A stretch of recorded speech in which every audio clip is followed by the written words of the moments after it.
Stathopoulos and Josh Phegan come together in an incredible podcast, Grow, Scale, Master. An energetic approach to drive progress, master skills, build strengths and put the strategy back into rapid business and personal success. Backed by real-world experience in rapid scaling to playing the long-term game of business, it's the story of all the lessons learned on the journey to mastery. Be inspired, renew your energy and chase the future with Grow, Scale, Master. One of the interesting conversations, Con, is that they go to have a look at brands, and when they go to look at the valuation formula of a brand, they say, okay, great, can this be an extension? So a really good example of that would be like Virgin Airlines and Virgin Music and then Virgin Voyages and Virgin, and they were really good about learning how you could actually take that brand and you could go to extend it. And it's really interesting because when you think about do you go really deep inside of a category or do you try to go breadth? And you see a lot of people hey, we want to chase ancillaries, when there's other people well, no, just get really good at sales or really good at PM first. Yeah. And this is a great little conversation to really think about, when we think about market share, is that about more share of more markets? Or is it higher market share of a really narrow, clearly defined market that actually allows you to get to a higher level of commercial success? Yes. Now you've seen this. I think that you've grown not only in breadth, but you've also grown in depth in particular markets. What do you think is important first? How important is it to get clarity on the size of the market that you're going after? Do you go too big, too quick? What are some of the go-wrongs that go right here? I think you got to really be mindful of the game you're trying to win. So you can go wide and you can go deep. Mm-hmm. You can't always go wide and deep at the same time. And I think one of the things that we've learned is we had exponential growth over the last 3 or 4 years where we've doubled basically year on year on year on year. And one of the things that we're looking to right now is exactly this. It's all about depth for us now. So in our core markets, the core markets that represent the highest value in terms of gross volume or transactional volume, or in terms of turnover, we want to be looking at significant double-digit growth in those markets. So for us, we've got the scale in terms of the breadth. Now it's about how deep we can go and obviously create some really good foundations for growth. Do you find that sometimes people just miss a market that's right in front of them? Absolutely, 100%. So in other words, we just do houses, but it's a market that's it's $1 billion apartment market. Yeah. And you're I'm too good for apartments, but you're well, hang on a second, it's a really interesting asset class. Yeah. And there's a different pool of people that you can go after. Absolutely. And I think a lot of people also discount the type of property or the product type, right? Which without making it insensitive. So I've had some agents in the past that are oh no, man, I would never sell in that area. Why not? Why not?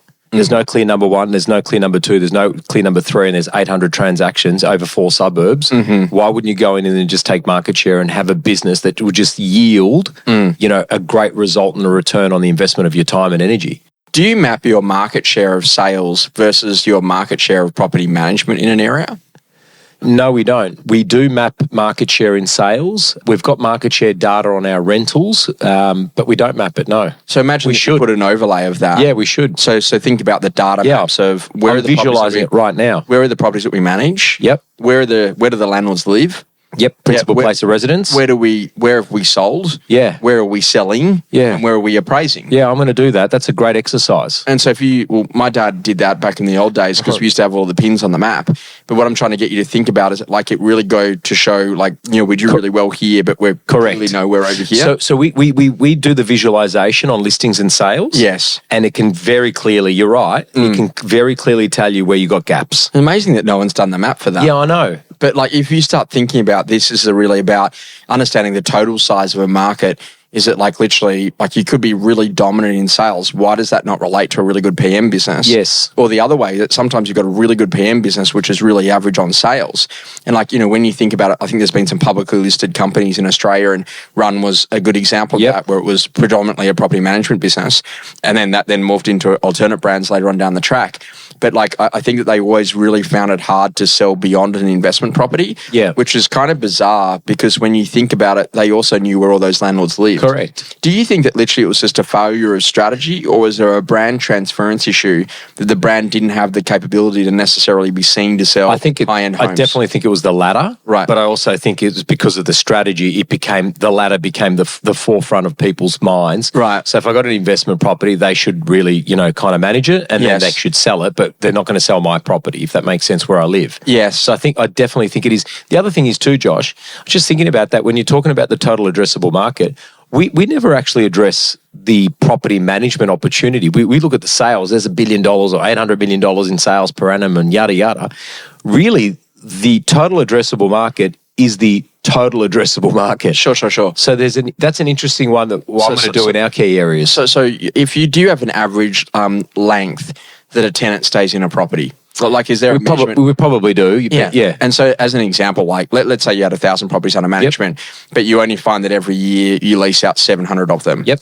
And the reason for that is that literally it's normally people, they do a release, so it's a renewal as opposed to having to go back and be relet. Yeah. And so as a part of that, like, it would give you a bit of an idea that if you knew that the average in your area was like 18 months, and then you were in a position that you go, okay, great, that will then help you to mathematically to work out roughly how many properties there are. Yeah. Because I see how many properties are advertised on Domain, and then literally I then go and have a look at that over an annualized basis. That will then give me a bit of an idea about how big the property management sector is inside of that core market. Yeah, definitely.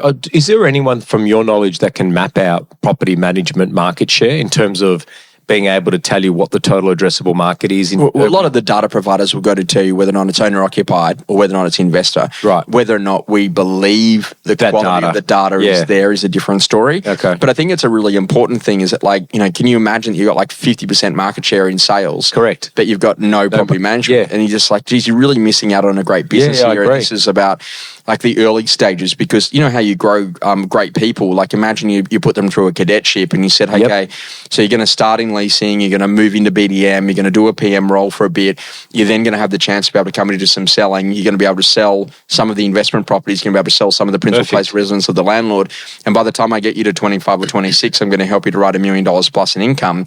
Like, it is an unbelievable journey of what we could go to create. Yeah. But I think that literally there's a lot of politics. I think there's a lot of like walls in the way. There's a lot of like people that don't understand strategy, that there's a lack of clarity of what you can go to do with relationships and data. Yeah. And that probably causes a bit of an interesting friction point. Yeah. And it's like, literally, I always just think about this, about, when you think about having a great business, if I went back in today and I was listing and selling real estate, my first primary goal would be to get to 5 opens on a Saturday. Yep. Now, as that goal progresses, core market, what I'd also want is I want one of them to be high end, 3 around the average sale price, and one at the low end. Yes. And the benefit of that is the person who buys the low end is the first home buyer who brings mum and dad that have got the big house. Correct. Or it's the investor who's got the big house. And the benefit of having an average sale price is that a low end listing comes from that as that first home seller steps up into the price ranges. And then the benefit of having a high end is that average sale price sellers walk through that wanting to upgrade. Yeah, exactly. And so learning about how your market and like really wanting a business of trade-ins. And I was not a specialist on this, but I always think about it that if I was a car dealer, then I want what's the cheap brand that people can get accessibility in. So maybe that's like Cherry. Then what's a good brand that people want to buy into, and then maybe that's like a Hyundai or a Toyota. Yeah. And then what's a high-end brand like a Mercedes or something like that, literally that people might see as being aspirational. And then what's a really, really high-end brand, and that might be, I don't know, whether it's Bentley or Range Rover or something like that. So then naturally, then you can go to help people and you could move them through the life cycle of buying a car. Yeah. And it's exactly the same sort of conversation, that if you get excited by that, it's about then being really clear about understanding where the opportunities would be. So when I walk inside of a business, I go, okay, great. So what's our driver here? Is it going to be average sale price, or is it volume? Yep. Or is it fee? Yep. And so literally, how do we have the 3 major levers? Yeah. And sometimes I've got minimum fee. Yeah. So like literally in areas where there's lower end apartments, I'm like, well, our minimum fee is still 10 grand. So we don't get out of bed for less than that, even if it would not be appropriate. So it's really important to get that right. But how do I actually get volume cranking through? And volume's really important because it allows you to meet more people and have more conversations. And if you're selling to lots of investors, you can grow a great property management rent roll. Agreed. And if you're in a position that you can then start to then, you leverage off that, find the transitional data that people who sell apartments go and buy houses, then that's actually a really good way to go and grow that. When you start to think about that, do you think many agents have done enough work on the transitional data? Like where in the workflow do you get the forwarding address for the seller? Yeah, I was just thinking about that with our business. I mean, we met 70,000 buyers last year. We would have had, at least 1,100 properties vacated for lease. Or releases. Mm-hmm. And I'm thinking about where do you capture those moments? So I'm just thinking about the new management that comes in. Yeah. We get the forwarding address of the the principal place of residence. Yes. I knew last year we did an exercise. It was 38% of all of our managements also live in the same region. Yeah. But I just think the visual... Do you know that was a problem because there was one era in compliance where they'd write care of office? Yeah, I did. Yes, I did. I have heard that. But see, I think the visualization and then the monetization of data is probably the Achilles heel of most real estate businesses in this country. And I actually think that, if you're talking about depth and breadth, you can go very deep on your data right now. Archive landlords, principal place of residence, people that past clients, that type of stuff. And I don't think we go deep enough. And so is that actually a really important foundational idea to get there? Literally now we've got to make that decision to say, hey, what are the big data sets or the big opportunities that we're already sitting on? And, and it was kind of an interesting path because I never really understood that. And, this is a great foundation story, but when we first ever did the real estate blueprint and we the first year we actually held it in Sydney, Queenstown and Perth. You're right. And we were like, okay, great, we're going to do this. And we're just so ambitious, but also too potentially so naive. And when we did that, Sydney sold really well and Queenstown was a bit harder, but we got there. And then literally we went to go to Perth and we just couldn't sell more than 5 tickets to it. And we're like, what have we done wrong? And what's the formula? And when we went and had a look at the data sets, the data sets for New South Wales and Victoria were 100 times the size of our Perth database. Yeah, gotcha. And so we were almost expecting a 100% conversion of the database in Perth to come to the Perth event. Gotcha. And so literally I learned really, really quickly about what's the size of the data and the opportunities that you've got ahead of you. And we've kind of got an industry that's a bit focused on lots and lots of cold data rather than working existing relationships. Yeah, agreed. So could we go and chase that a little bit more? Experiences that rapidly shaped you. Can I just think about creativity? If you're in a dark room, turn the light on. Yeah. And I know this sounds really funny, but sometimes you get really locked. I can't get listings at the moment, or I can't make a sale at the moment, or I'm finding it hard to get a new management at the moment, or geez, I can't recruit. It's literally, if you're in that position, say, look, what would I need to do? Who would I need to become? Correct. What sort of things? And when you start thinking about changing the question to change the way that you think about something, I think that's really where the power is, and that creativity can be the thing that really builds a great business. Yeah, I think as well on top of that, mate, is how much time do you allocate to creative time? Yeah. How much time is put into your diary to be able to work on yourself or work on the business to be able to unlock that creativity? There's a problem to solve. So if it's recruitment, what's the problem? What's the constraint that's holding you back from being able to attract more talent? Is it you, your model, your brand, your office, the location, the type of property that you sell? Is it the reputation out in the marketplace? Is it your offer? It's all of the above. But if you don't take time to turn the light on, then you're going to sit in the dark. Interesting enough, I do quite a bit of work, obviously, with House and House in Dubai, and I've got a bit of a reputation for when I go there that they order more A3 paper before I turn up. Yeah. And the reason for that is that whenever I go into a meeting, because I'm deeply wanting to understand and see process and workflow improvement as that business scales rapidly, and I'll actually just take an A3 piece of paper and a pen, and I'll actually write down and put connections together and draw things out for them. And then by the end of the meeting, I've built the system about it that solves the issues and the challenges that they've then got to put that into forms and put that into checklists and be able to go and scale the process. And it's actually a really powerful thing because, people are like, geez, it's a lot of work for you. I'm like, well, I write that out and then I then go and build it into their version of craft or their operating system.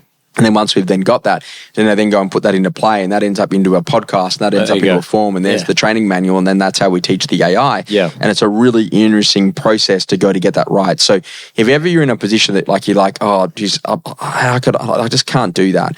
I want you to change that and just put the word yet at the end of it. So I'm really having trouble with this with AI, but one day I got to get really good at it. I'm just not good at it yet. Yes. And so when you say yet, it's about setting ambition and intention of what you could actually go to create. Agreed, mate. That's good.